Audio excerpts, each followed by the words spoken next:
How to remove my AI on Snapchat. Hello everyone, I'm Lisa from Create Login and Delete. Now let's get started. Open your Snapchat app. Your camera will open up. Now go to the chat section. After you land to the chat section, at the top you can see that My AI feature.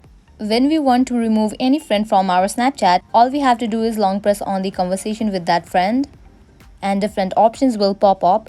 We have to select the option of manage friendship. And here we're gonna get this option of block or remove friend. When we try to do same for the AI, long press on the conversation, select the option of manage friendship, it will just show the option of edit name. So right now there is no such feature in Snapchat to remove my AI. Whenever Snapchat will come up with this feature, we're gonna definitely update you guys, so stay tuned. But if you try to upgrade your Snapchat to Snapchat Plus, you may be able to remove AI.